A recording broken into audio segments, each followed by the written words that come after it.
Si habiéndose ellos escapado de las contaminaciones del mundo por el conocimiento del Señor y Salvador Jesucristo, enredándose otra vez en ellas son vencidos, su postrer estado viene a ser peor que el primero.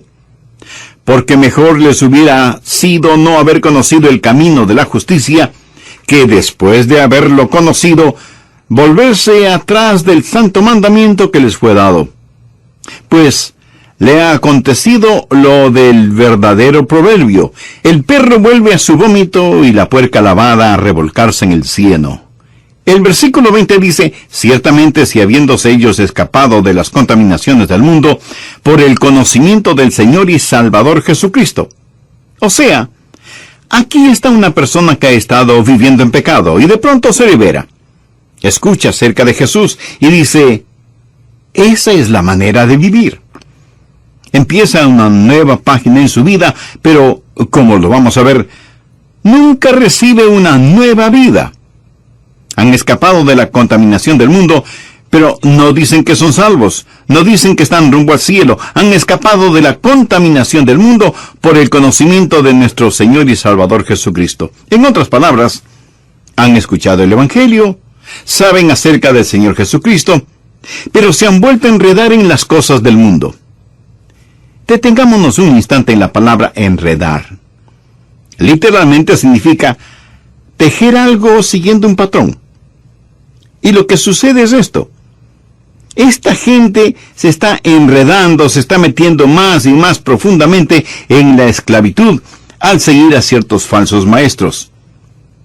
Y de lo que habla aquí el apóstol Pedro está relacionado con estos falsos maestros. Ellos en realidad nunca han aprendido lo que es ser salvo, ser nacido de nuevo.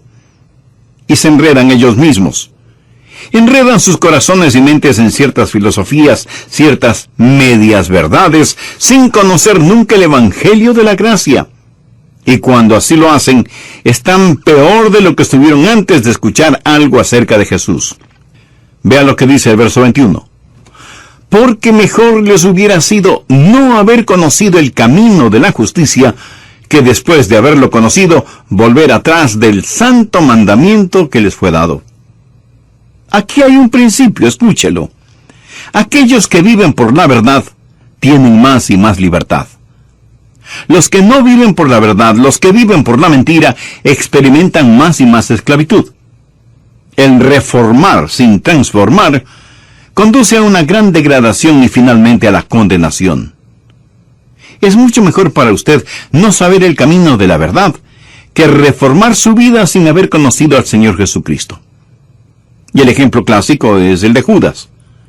Jesús dijo, refiriéndose a Judas, que mejor le hubiera sido no haber nacido. Judas escuchó la verdad. Judas reformó su vida. Judas fue discípulo del Señor Jesús. Judas escapó de la contaminación del mundo por un rato. Pero su postrer estado vino a ser peor que el primero. No sin razón Jesús dijo que a Judas le hubiera sido mejor no haber nacido. Alguien podrá decirme, bueno, pastor, si yo creo lo que está predicando, si creo en la eterna seguridad, entonces yo puedo ser salvo y seguir pecando todo lo que quiera, porque ya no tengo que preocuparme. Ya tengo mi pasaporte al cielo, y como nunca puedo perder mi salvación, entonces me voy a divertir a lo grande. Mi amigo, parece que usted quiere tener lo peor de este mundo y lo mejor del otro. Escúcheme. Yo puedo pecar todo lo que quiera. ¿Sabía eso? Yo puedo pecar todo lo que quiera, pero no quiero hacerlo. No quiero pecar. Nada me haría más feliz que el saber que no pecaré nunca más. Si hubiera algún tipo de documento que diga que será imposible para mí el pecar, lo firmaría sin pensarlo dos veces. Yo no quiero pecar. Y si usted cree que la seguridad eterna es una licencia para seguir pecando, ¿sabe cuál es su problema? Usted probablemente necesita ser salvo.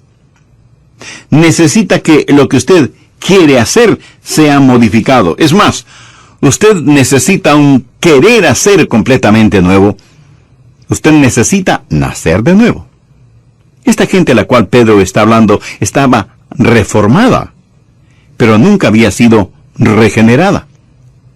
Y el apóstol da dos ejemplos clásicos, en caso de que alguien piense que él está hablando de alguien que fue salvo y que perdió su salvación. Y los ejemplos que él da son absolutamente claros. El ejemplo número 1 es el del perro, y el segundo ejemplo es el de la puerca. Ahora quiero que entienda lo siguiente en forma absoluta. Dios nunca llama a ninguno de sus hijos perros o puercos. ¿Lo entiende? Ovejas sí, pero nunca perros o puercos. El ejemplo es el del perro que vomita y vuelve a comer lo vomitado. Y si usted dice, pastor, eso es repugnante, permítame informarle que Pedro quería que fuera repugnante. Por eso utilizó esa ilustración. Es una ilustración que la dio Pedro, no yo.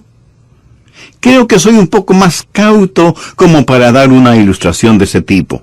Ahora, el perro pudo haberse sentido mejor después de comer su propio vómito, pero seguía siendo un perro. No había experimentado ningún cambio. Ese perro hizo lo que todos los perros hacen, volver a su propio vómito. La segunda ilustración que Pedro utiliza tiene que ver con un puerco, cerdo, cochino, marrano o como le llamen en su país. La Biblia habla de una puerca. Pedro aquí se vuelve un maestro clásico. El perro se siente mejor, el puerco luce mejor, pero ninguno de los dos ha cambiado en nada. Dios nunca llama a ninguno de sus hijos un perro o un puerco, porque ninguno de los dos ha sido esencial o eternamente cambiado. ¿Recuerda la historia del hijo pródigo? ¿Ha escuchado alguna vez la historia del perro pródigo o del puerco pródigo? No, ¿verdad? En la Biblia solo encontramos la historia del hijo pródigo. Y se la voy a repetir, pero haciendo mi propia paráfrasis. Cuando el hijo pródigo se encontró en el chiquero con los puercos, se dijo, estoy cansado de estar en este chiquero. No fui hecho para vivir entre puercos. Me levantaré e iré a mi padre. Y uno de los puercos le preguntó, ¿y qué tiene tu padre? Oh, mi padre tiene una casa hermosa y tenemos siervos. Mi madre hace ricas comidas y yo tengo mi propio dormitorio y mi baño. Así que me levantaré e iré a casa de mi padre. Y el puerco dijo, eso suena muy interesante. ¿Te importa si voy contigo? El joven le dijo que no le importaba y así el hijo pródigo y el puerco pródigo empezaron su viaje. Y el padre vio a su hijo regresando a casa y le dijo, bienvenido a casa, hijo. Cúbrete con este manto, usa este anillo, ponte estas sandalias y vamos a matar el becerro gordo para celebrar tu regreso. Papá, un amigo vino conmigo. Es un puerco y quiere vivir en nuestra casa. Hijo, no hay ningún problema, tráelo. Pero la mamá del hijo pródigo dijo, un momentito. Tu amigo no puede entrar en la casa así, tiene que bañarse. Y el puerco preguntó, ¿y qué es eso? Pues que tienes que bañarte y sacarte toda esa suciedad. Y lo bañaron y le sacaron toda la suciedad de encima. Luego le dijeron que tenía que aprender algunos modales, que para comer tenía que ponerse una servilleta bajo la quijada y que tenía que aprender a sentarse junto a la mesa y usar la cuchara, el cuchillo y el tenedor. Le dijeron que no podía meter su hocico en la comida y que si iba a vivir en la casa, ya no podría salir a revolcarse en el cieno y dormir en medio de la fetidez y las moscas. Y que cada noche antes de dormir en una suave cama tenía que bañarse. Mi amigo, ¿por cuánto tiempo cree usted que el puerco hizo todo eso? Por muy poco tiempo. Un día el puerco dijo, me levantaré e iré a mi padre. Regresaré a mi chiquero, no me gusta esto. Por supuesto que no le gustaba. No pertenecía a esa casa. Pertenecía en el chiquero. El Hijo de Dios no pertenece en un chiquero, pertenece en la casa de su Padre. Es así de sencillo, es así de simple. el puerco lavado regresa al cieno. Pedro está hablando de reforma sin regeneración. Cualquier reforma sin regeneración hace a una persona peor de lo que era antes. Ahora veamos Mateo capítulo 24. Este es otro pasaje que la gente usa frecuentemente para tratar de probar que si somos salvos podemos perder nuestra salvación. Mateo 24, los versos del 11 al 13. Y muchos falsos profetas se levantarán y engañarán a muchos, y por haberse multiplicado la maldad, el amor de muchos se enfriará. Mas el que perseverare hasta el fin, éste será salvo. Y alguien pondrá ese versículo frente a sus ojos y le dirá, ¿lo ve? Si quiere ser salvo, tiene que perseverar hasta el fin. Es increíble como muchas personas miran las cosas 180 grados fuera de foco y dicen que para ser salvo hay que perseverar hasta el fin. Pero lo que Dios está enseñando aquí es que para que usted pueda perseverar hasta el fin, tiene que ser salvo. ¿Lo comprende? ¿Quiere saber quién es salvo? Aquel que persevera.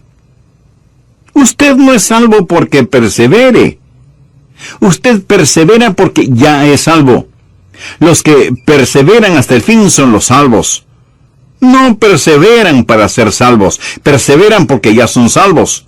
Creo que vale la pena que lo repita. Uno no persevera para ser salvo, sino que por ser salvo, persevera. Recuerdo un clásico sermón de un gran hombre de Dios que predicó durante una conferencia bíblica. Dijo, tengo buenas y malas noticias. Las buenas noticias es que Satanás no puede hacer nada contra usted, a menos que Dios se lo permita. Esa es una buena noticia, ¿verdad? La mala noticia es que Dios se lo ha permitido. Dios ha permitido que Satanás nos zarandee como trigo. Jesús le dijo a Pedro, Satanás sigue tus pasos, quiere zarandearte como a trigo. Pero note lo que Jesús le dice en el verso 32, pero yo he rogado por ti que tu fe no falte, y tú una vez vuelto, confirma a tus hermanos. Pedro, estoy orando por ti. Y por eso tu fe no decaerá, y vas a tener que perseverar. Y es obvio que Pedro perseveró. El Pedro temeroso, el Pedro cobarde, el Pedro que juró con maldiciones que no conocía al Señor, últimamente nunca olvidó al Señor Jesús. La seguridad eterna es como un fuerte cinturón elástico que Dios pone alrededor suyo cuando se salva. Pudiera ser que usted se desvíe, pero Él sigue trayéndolo de regreso. Es el amor de Dios el que ora para que la fe de Pedro no decaiga. Pero en este mismo capítulo nos encontramos con otra persona, Judas. Veamos lo que dicen los versos 47 y 48. Mientras él aún hablaba, se presentó una turba. Y el que se llamaba Judas, uno de los 12, iba al frente de ellos, y se acercó hasta Jesús para besarle. Entonces Jesús le dijo, Judas, ¿con un beso entregas al Hijo del Hombre? Pedro y Judas en el mismo capítulo. Ahora, honestamente, si usted y yo hubiéramos estado ese día ahí, y no hubiéramos sabido absolutamente nada del trasfondo, nada acerca de nadie, ni de la negación de Pedro, ni de la traición de Judas, y tuviéramos a Pedro y Judas delante de nosotros, ¿cuál de los dos escogeríamos si tuviéramos que escoger? ¿Cuál de ellos diríamos que es salvo? Me atrevo a decir que la mayoría de nosotros escogeríamos a Judas y no a Pedro. Quiero decir, Pedro siempre estaba en problemas. Como se dice vulgarmente, siempre estaba metiendo la pata. Siempre impetuoso, siempre explosivo. Y diríamos que este viejo lobo del mar, este rudo pescador, no era salvo.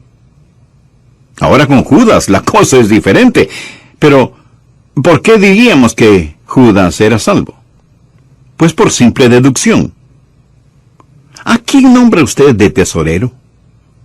pues a la persona en la que más confía. Correcto.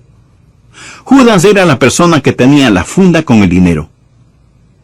¿Por qué confiaban en él? Cuando Jesús dijo que uno de ellos le traicionaría, ninguno de ellos dijo, tiene que ser Judas. Nadie sospechaba de Judas. ¿Perseveró Judas? Por supuesto que no perseveró. Traicionó al Señor Jesús, no buscó el perdón de Dios, se suicidó y con toda seguridad está en el infierno. Busquemos ahora Juan 6:64. Jesús dijo, pero hay algunos de vosotros que no creen, y está haciendo referencia a quienes estaban a su alrededor. Jesús sabía desde el principio quiénes eran los que no creían, y quién le había de entregar. ¿Cree usted que todas estas cosas sorprendieron a Jesús? ¿Cree usted que él dijo, ¿cómo pude haber escogido a Judas, en quien confié, y ahora me traiciona? No, mi amigo, Jesús escogió a Judas sabiendo lo que iba a suceder. Jesús supo que Judas nunca creyó en él. Veamos lo que dicen los versos 70 y 71 de este mismo capítulo 6 del Evangelio de Juan. Jesús les respondió, ¿no os he escogido yo a vosotros los 12? Y uno de vosotros es diablo. Hablaba de Judas Iscariote, hijo de Simón, porque este era el que le iba a entregar, y era uno de los 12. Nada estuvo fuera de su control. De hecho, Jesús dijo que había escogido a Judas para que se cumpliesen las Escrituras. Ahora, seguramente usted me preguntará, pastor, ¿cuál es el punto de todo esto? El punto es que Pedro perseveró, y Judas no lo hizo. ¿Por qué Pedro perseveró hasta el fin y Judas no? Muy sencillo. Pedro tuvo fe. ¿Recuerda lo que Jesús le dijo a Pedro? Yo he orado por ti para que tu fe no falte. Jesús no hizo esa oración por Judas. Jesús sabía desde el principio quienes no creían en él. Judas nunca creyó, Pedro sí creyó. Y aquellos que perseveran hasta el fin son los que son salvos. Amigo, le pregunto, ¿tiene usted esa salvación? ¿Está usted persuadido de su seguridad eterna? La única forma de ser salvo y tener seguridad eterna es por medio del Señor Jesucristo, por medio de la fe. Algunas personas, interpretando varios textos bíblicos fuera de contexto, dicen que quienes son salvos pueden perder su salvación. Una cosa es parecer ser salvo, y otra muy diferente, el ser salvo de verdad. Por eso es que el apóstol Juan en el capítulo 2, verso 19 de su primera epístola dice, salieron de nosotros, pero no eran de nosotros. Porque si hubiesen sido de nosotros, habrían permanecido con nosotros. Pero salieron para que se manifestase que no todos son de nosotros. Por lo tanto, aquellos que se van, no pierden su salvación. Los que no perseveran no pierden su salvación porque nunca la tuvieron. Bien, veamos otro pasaje que la gente usa para decir que los que son salvos pueden perder su salvación. Busque el capítulo 15 de Juan, empezando en el verso 5. Yo soy la vid, vosotros los pámpanos. El que permanece en mí y yo en él, éste lleva mucho fruto, porque separados de mí, nada podéis hacer. Y algunos estarán pensando, yo puedo hacer algo. Esa es su opinión personal. Jesús dice, separados de mí, nada podéis hacer. Sin él, no importa lo que hagamos, somos como cero a la izquierda. Y Jesús sigue diciendo, el que en mí no permanece, será echado fuera como pámpano, y se secará. Y los recogen y los echan en el fuego y arden. Si permanecéis en mí y mis palabras permanecen en vosotros, pedid todo lo que queréis, y os será hecho. En esto es glorificado mi Padre, en que llevéis mucho fruto, y seáis así mis discípulos. Y alguien dirá, bueno, este es un cuadro de alguien que estuvo en Cristo, y sin embargo es separado de Cristo. Es lanzado al fuego y allí arde. Permítame decirle que aquí el Señor Jesucristo no está hablando de ninguna manera acerca de la salvación. Está hablando acerca de llevar fruto. Y está usando una ilustración, una metáfora. Debemos permanecer en el Señor Jesús si queremos dar mucho fruto. En un viñedo, el viñador poda las plantas, quita todo lo que no va a producir fruto. ¿Qué hace con todas las ramas que fueron podadas? No es buena madera como para tallarla. No se puede usar en la chimenea porque no hace un buen fuego. Lo único que se puede hacer es quemarlas. Lo que el Señor Jesús está diciendo es esto: si no permanecen en mí, son buenos para nada. ¿Qué le parece? Buenos para nada. ¿Es usted un cristiano bueno para nada? Escuche, Él no está hablando ni del cielo, ni del infierno, ni de la salvación. Está hablando acerca de llevar fruto. Es lo mismo que el apóstol dijo: no quiero ser un inútil, una persona buena para nada. Nunca trate de sacar su teología de una metáfora, de una ilustración. Usted aprende su teología de las epístolas, no de las ilustraciones, parábolas o metáforas. De estas usted aprende maravillosas y prácticas verdades. Si como creyentes vamos a dar frutos, necesitamos permanecer en el Señor Jesucristo. Veamos algo más en Hebreos capítulo 6. He dejado esto para lo último porque esto es lo que mucha gente usa para realmente probar que de alguna manera podemos perder nuestra salvación. En esta porción, el autor de Hebreos está hablando de una imposibilidad. Dice que hay algo que es imposible. Hebreos 6, desde el verso 4. Porque es imposible que los que una vez fueron iluminados y gustaron del don celestial, y fueron hechos partícipes del Espíritu Santo, y asimismo gustaron de la buena palabra de Dios y los poderes del siglo venidero, y recayeron, sean otra vez renovados para arrepentimiento, crucificando de nuevo para sí mismos al Hijo de Dios y exponiéndole al vituperio. Y de inmediato da una ilustración.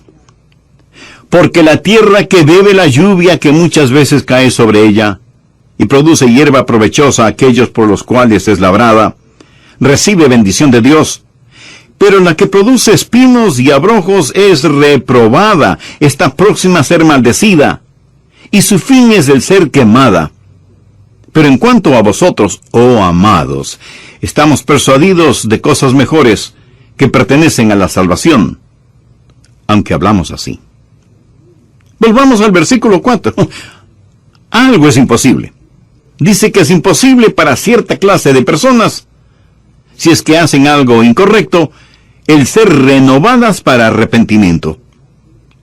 Ahora quiero decirle que si usted usa esta porción de Hebreos para probar que una persona puede perder su salvación, para usted puede que pruebe demasiado.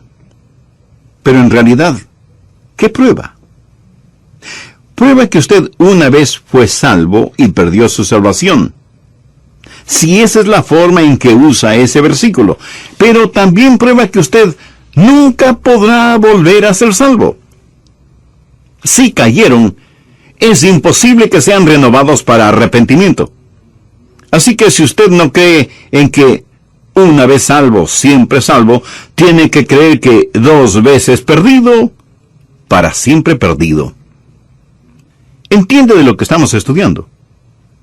Si usted utiliza este versículo de esa manera, tratando de probar que una persona salvada puede perder su salvación, si eso es lo que trata de probar, entonces siga adelante y sea honesto.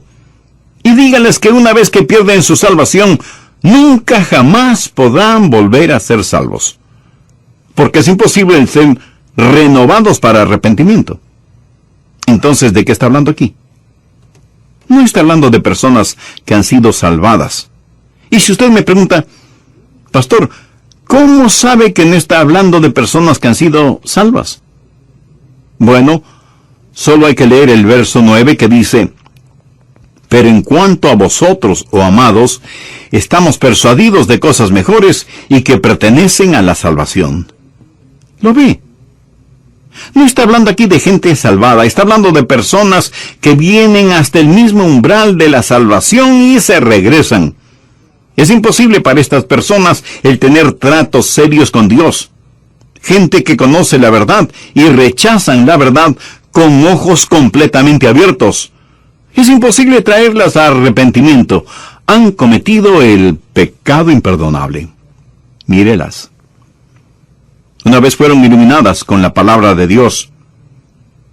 Mucha gente ha escuchado nuestros programas radiales y han sido iluminadas. Han saboreado el don espiritual, han sido hechas partícipes del Espíritu Santo, han gustado de la palabra de Dios y de los poderes del siglo venidero, han probado todo eso, pero se han apartado. No estamos hablando de una persona que peca por ignorancia, ni de una persona que peca porque no tiene entendimiento. Hablamos de una persona que con todo entendimiento y sabiendo muy bien lo que hace, dice, no quiero a Jesús en mi vida. Permítame ilustrar este punto. Supongamos que usted va de compras al supermercado y ahí junto a los productos lácteos, en una mesita hay un plato con pedacitos de queso. Usted toma un pedacito de queso y lo saborea. Es un queso sabrosísimo. Así que pide 2 libras de ese queso. Termina de hacer sus compras y va a la caja a pagar. Hasta aquí ninguna novedad. Pero cuando la cajera registra el precio del queso, usted no puede creer que sea un queso tan caro. Y usted dice que no está dispuesto a pagar tanto por un simple queso. Y ella le informa que es un queso muy raro, importado, y que ella pensaba que usted lo quería. De otra forma, no lo hubiera pedido. Y usted le dice que efectivamente lo quería, pero no sabía que era tan caro, y que no estaba dispuesto a pagar tanto, por muy raro e importado que fuera el queso. Y no lo compra. Bien. Aquí está un individuo que probó ese queso raro y delicioso, lo saboreó en su boca con todas sus glándulas gustativas, sabe que nunca antes había saboreado algo tan exquisito, pero no está dispuesto a pagar lo que vale, y lo deja. Lo rechaza voluntariamente sabiendo muy bien lo que hace, y ese es su privilegio. Nadie le obliga a comprarlo, pero recuerde, tampoco nadie le obligó a probarlo. Ahora en Hebreos encontramos una ilustración, y me fascinan las ilustraciones de la Biblia que lo aclaran todo. Leamos nuevamente Hebreos 6, los versos 7 y 8. Porque la tierra que vive la lluvia que muchas veces cae sobre ella, y produce hierba provechosa a aquellos por los cuales es labrada, recibe bendición de Dios. Pero la que produce espinos y abrojos es reprobada, está próxima a ser maldecida, y su fin es el ser quemada. Bien, ahora vamos a usar nuestra imaginación santificada. Suponga un lote de terreno sembrado con una clase de semilla, y al otro lado, otro lote de terreno con otra clase de semilla. Los 2 lotes están separados por una cerca.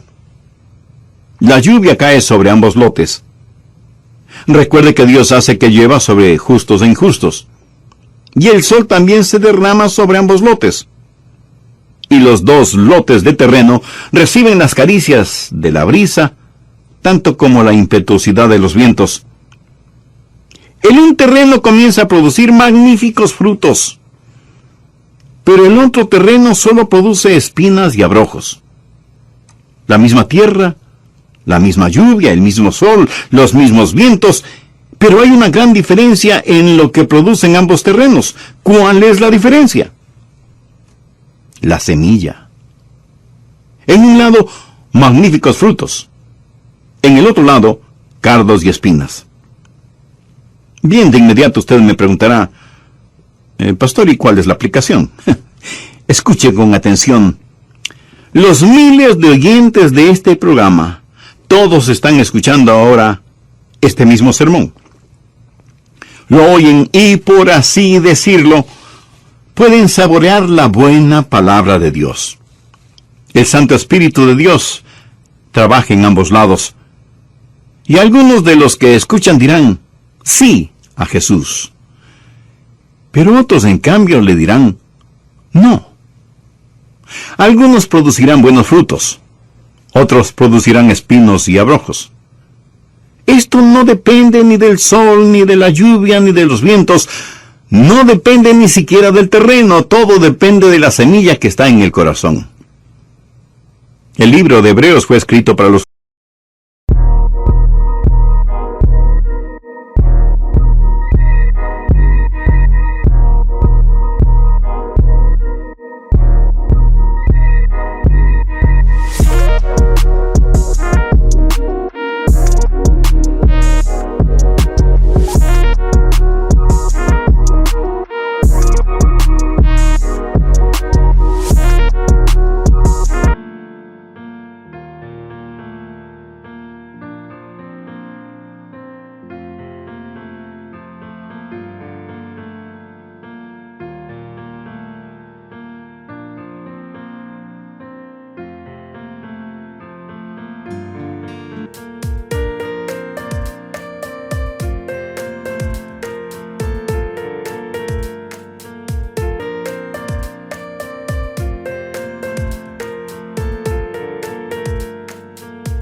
judíos, y habla de los judíos que estaban abandonando sus viejos caminos para caminar en el nuevo camino. Estaban saliendo de la antigua dispensación, la legislación del Antiguo Testamento, hacia un nuevo camino. Pero muchos de estos judíos y muchos de los primeros discípulos que vinieron al nuevo camino tuvieron que darle la espalda a las cosas antiguas, y cuando así lo hicieron, fueron perseguidos y muchos de ellos fueron condenados a muerte. Y francamente, como el hombre que compró el queso, no quisieron pagar el precio. Así que le dieron la espalda al Señor Jesús. Lo habían probado, lo habían comido, lo conocían, sabían del Espíritu Santo, estuvieron en la sinagoga, habían escuchado la lectura de las Escrituras, habían escuchado el testimonio de los apóstoles, habían visto las vidas cambiadas. Todo lo habían visto. Pero el libro de Hebreos fue escrito para aquellos que tienen la tendencia de regresar a su antiguo. Y alguien con autoridad viene y les dice, veo que son seguidores de Jesús de Nazaret. ¿Es cierto? Y ambos hombres contestan que sí. Y les dice, quiero que sepan que si persisten en seguir a Jesús, encontrarán la muerte. ¿Lo entienden? Y el verdadero creyente responde, estoy listo a morir. Si usted lee el capítulo 11 de Hebreos, sabrá que en verdad muchos creyentes fueron asesinados. Si tengo que morir violentamente, pues moriré. Pero jamás negaré a mi Señor Jesucristo. El otro hombre contestó, mire, esto es solo religión después de todo. No hay nada que me impida el volver a mis viejos caminos, que eran bastante buenos. Voy a volver a mi antigua vida, pero no me mate. ¿Cómo saber que este hombre hablaba en serio? Había una manera de comprobarlo. Llevarían a este hombre a un chiquero, en donde matarían un puerco, y la sangre del puerco se derramaría por el suelo, y le dirían al hombre: escupe sobre esa sangre, y di que la igualas a la sangre de Jesús de Nazaret. Pisa sobre ella, y di que eso es lo que piensas de la sangre de Jesús. Solo entonces podrás volver a tus viejos caminos. Y eso fue exactamente lo que el hombre hizo, para volver a su antigua manera de vivir. Él supo lo que estaba haciendo, pero estaba más interesado en salvar su propia vida. Había saboreado, sus ojos habían...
para una renovación de arrepentimiento. Y si alguien me pregunta: Pastor Rogers, si lo que dice es verdad, entonces, ¿qué del pecado en la vida de un hijo de Dios?